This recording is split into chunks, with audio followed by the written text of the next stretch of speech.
Welcome to Electrified. It's your host, Dylan Loomis. Quick shout out to my newest patrons, Mr. Graham R., Martin S., and Jeff E. Thank you for choosing to support the channel. Just FYI, no video for me tomorrow. On Friday, I have a funeral viewing and mass to attend, and as such, we have some things to do, so today's episode will be a bit shorter as well. Electrify America is trying something new in San Francisco with an indoor charging station. This first one, a 20-plug site that opens on Friday. Their CEO said this is that big indoor premium experience that makes it enticing to say, hey, I can do this, reaching out to new EV owners in the San Francisco area that may not be able to charge at home. EA will have an attendant there staffed around the clock for security and to handle waiting queues and to answer questions from owners. These units will be up to 350 kilowatts, and of course this will help people avoid the inclement weather. Here's a peek inside. Now, I'm not sure how scalable this model is going to be, but for people in this neighborhood,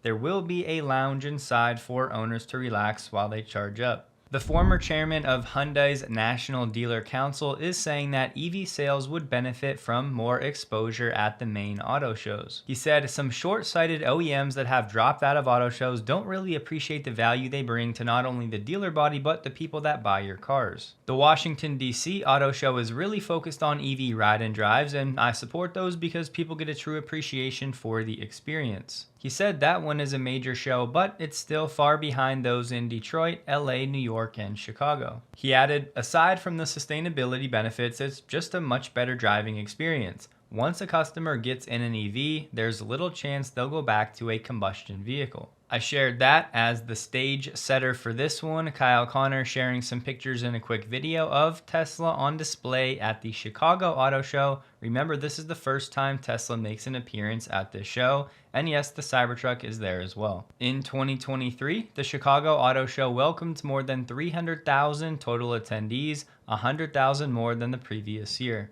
If you want to improve your ability to recall the most important information, there's a strategy that most people overlook. Studies have been done showing improved cognitive ability and concentration. A meta-analysis found that 90% of studies showed people who do this perform better across a range of academic subjects and develop a more powerful memory and become more creative. The strategy? Learning a new language. That's how I first found Babbel, the sponsor of this video. I was looking to replace the apps on my phone that lead to doom scrolling in my downtime with ones that actually make my life better and make me a more well-rounded person. And yes, if I'm being honest, I know Ashley would love to go to Banyan Tree Cabo Marquez one day, so there's also that. Babbel is slick because the lessons are designed by real language teachers and you get 2 live classes with your subscription. They offer a 20-day money-back guarantee, and this app has been proven to help you start speaking a new language in just 3 weeks. You can customize the lessons to suit any time constraints that you may have. Un agua de Jamaica. Un agua de Jamaica. Un café de olla. Un café de olla. Un atole de fresa. Un atole de fresa. Babbel focuses on teaching real-world conversations, and they have these podcasts in the app that you can just pop on while you're doing whatever you do to pick up more on the language you're learning. So if you'd like to support the channel and, more importantly, your own cognitive function, you can get 60% off your Babbel subscription using my link in the description below. Enjoy. The Cybertruck is now in the mix for software updates, and it recently got one new feature: improved ride and handling. Owners can now expect a more consistent response on different road surfaces and greater comfort on rough winding pavement in sport mode or when custom ride handling is set to focus. Also expect reduced pitch and body roll in off-road mode. No update for the turning radius yet, and both the Cybertruck and the Model Y with 4680 cells are getting an update called More Efficient Charging. Those vehicles will now adjust to the power level of each DC charging station. This will preheat the battery more effectively so that charging can be more efficient. There have been complaints about the charging curve, specifically with the 4680 Model Y. hopefully this makes it a bit better. Cybertruck owners are getting some other new features with this update as well, but most of them were from the holiday update that we've already been over. Also in this update, for select vehicles and phones with the proper hardware, this is not possible just with a software update. It'll now support ultra wideband, a wireless protocol that'll drastically improve how the Tesla phone key works. To actually use the UWB feature, you will have to set this up through the Tesla app. Drive Tesla Canada has confirmed the Model 3 Plus is supported, as well as the 2023 Model S. The expectation is that all refreshed Model S and X vehicles will eventually get this update, and the Cybertruck is expected to be supported as well. The first gen Model 3 and the current Model Y do not have ultra wideband support. For the mobile phone that you need, all iPhones since version 11 do have ultra wideband support. Tesla is focusing on iPhone support first, but whenever Android rolls around at some point in the future, it's expected to be working with Android version 13 or later. This job posting on the Tesla website was making its rounds, and some people were saying that Tesla is now working on its own in-house VR headset. The position title: AR/VR telemetry software engineer for the Tesla bot in Palo Alto. What to expect: to facilitate this data collection, we're building a state-of-the-art VR rig that can be used by our bot operators. This will allow them to seamlessly experience the world as the Tesla bot does and remotely operate the robot to perform complex and intricate tasks. You may remember this video from Tesla last year where we got a glimpse of this VR rig right here that Tesla has already been using now to control Optimus with that teleoperation.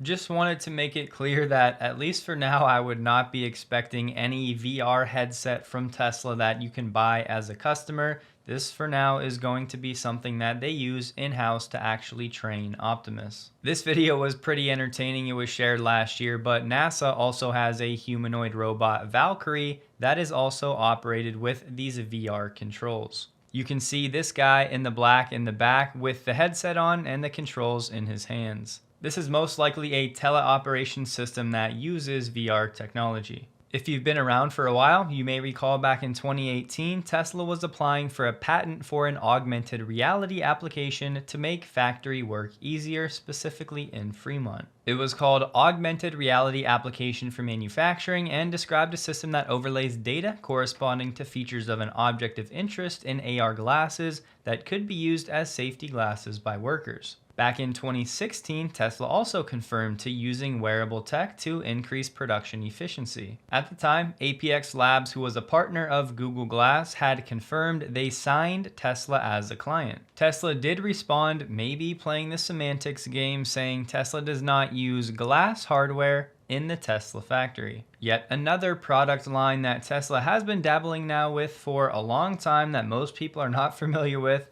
AR and VR technology. Heinrich Zane shared a flyover of Giga Nevada showing us this new area where we're going to have a separate dedicated factory for volume semi-production. We also heard about that other project that could potentially be that deal we just heard about, where Tesla's buying that used equipment from CATL for LFP battery packs that we're hearing is for the Megapack. Now, yes, if the other project here was indeed those LFP packs destined for Megapack in Lathrop, Tesla would have to transport those cells down to Lathrop, but Tesla Semi can definitely help with that. This was a nice chart shared by AJ on X showing us the free cash flow for Q4 for each of these automakers with the number of vehicles they sold in the quarter. This line right here is the number of vehicles each company sold in the quarter in terms of thousands. Then we have Tesla generating the most free cash flow in the quarter, over $2 billion, and the second closest competitor in terms of the companies listed was Nissan at $857 million, while Tesla sold the fewest vehicles by far. Remember that free cash flow is the cash left over after accounting for capital expenditures. Tesla North America announced on X you can now wrap your Cybertruck, Model 3, or Model Y in a clear or colored paint film, 8 to choose from. This feature is now available at Santa Clara in the Bay Area and Costa Mesa in LA. We got the Tesla China number for domestic sales for January. It came in at 39,891, leaving us with 31,556 exports for the month. In terms of domestic sales, this is second only to April last year, where it came in at 39.9 thousand. It is important to note, however, when looking at the year-over-year comparison for this figure, in January 2023, the Chinese New Year started on January 22nd, whereas this year it starts February 10th. Still a good number, just wanted everybody to be aware of that. Teslarati is reporting that Tesla has posted over 37 new jobs for Dojo, most of which are actually in Palo Alto, a few are in Austin, Texas, and one is in Fort Collins, Colorado. I would assume that sometime in Q2 this year, Tesla starts posting job listings for Dojo in Buffalo for that $500 million project. Model 3 Plus deliveries are right around the corner for Canadians for the first time, and at least some of these vehicles will actually be coming from Giga Shanghai. Transport Canada is saying Canadians will get both cars from Giga Shanghai and Fremont when it comes to the new Model 3. For now, Model Y are still coming from Fremont. A Tesla owner just shared his story. I wanted to let you know, if you own a Tesla, you own possibly the safest car in the world. He was hydroplaning going 60, slammed into a guardrail on the driver's side, then flipped down an embankment. I got out of that vehicle pretty much without a scratch. Teslas are not only beautiful, but they're incredibly safe. Be blessed. This is a storyline that we haven't really talked about too much, but in short, it's that dealers don't have the experience when it comes to their employees for answering customers' questions at the dealerships on electric vehicles. Most dealership employees lack experience with EVs and their components, and these dealers are struggling without any real methods to determine health of used EV batteries. One used car director said, "I still don't believe we have a consistent way to appraise and value an EV. There does not appear to be a tool that dealerships can purchase to appraise a wide range of batteries, because remember, when these dealerships get used vehicles coming in, they'll have EVs from all different companies. Plus, when they buy cars at auctions or from third parties or trade-ins, when those cars are EVs, they don't know what they're getting." That's the extra set of concerns on the dealer side. It's both, what am I getting? And then also, how do I explain what I have to shoppers? Plus, I would guess that most of these dealers and their employees, especially if they don't own an electric vehicle, aren't constantly going to be up to date on what the latest software features are with all of these vehicles. We know Tesla is the most capable with software updates, but over time, these other companies are going to start pushing more and more updates, OTA as well. Most of these dealers and their employees are already apathetic when it comes to electric vehicles and all of the work required to get the dealerships ready and the new knowledge on these new vehicles. Pair that apathy with a pretty tough situation, honestly, for these employees to figure out the latest and greatest, not just in terms of battery health, but the latest software updates. It really is a recipe for disaster. Many consumers are intrigued by EVs, but when they ask these questions to their dealers and the people answering the questions don't have the answers, they instill no confidence for that consumer to actually go through with a buying decision. GM has hired Kurt Kelty, who will serve as GM's VP of Batteries, which is a new position. He'll be tasked with leading GM's overall approach to EV batteries, including sourcing raw materials and investing in and commercializing battery technology. Creeping on Kurt's LinkedIn page, he worked at Tesla as Senior Director of Battery Technology for over 11 years, leaving in 2017. Most recently, though, he left Sila Nano, where he spent over 6 years, over 4 of which was as the VP of Commercialization. This is not at all a sponsored spot. Arash doesn't even know I'm talking about this. I just came across it on X and thought it looked like a pretty cool product. Hidden storage for your glasses or anything else really, specifically for your Tesla vehicle. I'll have his link below. If you get on the right side of change, these companies will deliver super exponential growth. What does that mean? It means not only rapid growth, sustained, but an acceleration in growth. For example, Tesla is going through a lull right now related to the cycle. But when autonomous taxi networks, platforms kick in, as we think they will within the next 2 years, I will say, then what we're talking about with Tesla is a re-acceleration in growth and a huge increase in margins, because robo-taxi platforms are SaaS models, software as a service models. We have a lot of stories like that in our portfolio, and they are highly misunderstood. And a company that feels like some are starting to understand it less lately, Cathie, is of course Tesla. It's not performing, and it feels like everybody everywhere is going after Elon Musk all the time. It is your second biggest holding. Are you holding on, and how should investors view Tesla right now? Yes, well, we report our trades every day, and you will see that we have been buying Tesla. There is so much negative psychology in the stock right now around electric vehicles themselves, which we think is misplaced. We think electric vehicles are going to continue to gain share and really take over the market in the next 5 years. EVs, we think, will be the bulk of the market in the next 5 years. So, and then beyond that, robo-taxis are going to change the landscape entirely.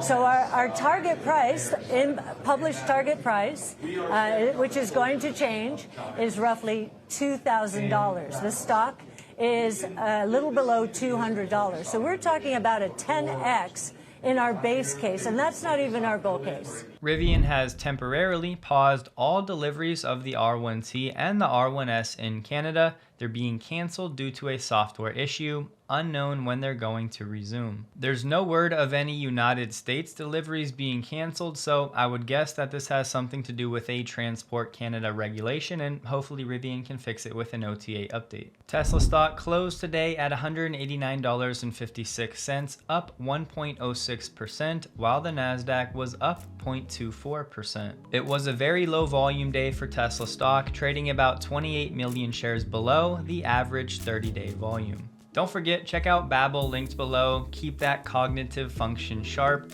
Also, don't forget, no video for me tomorrow. On Friday, we have some funeral proceedings for the next few days. Hope you guys have a wonderful and a safe weekend. Please like the video if you did. You can find me on X linked below. And a huge thank you to all of my Patreon supporters.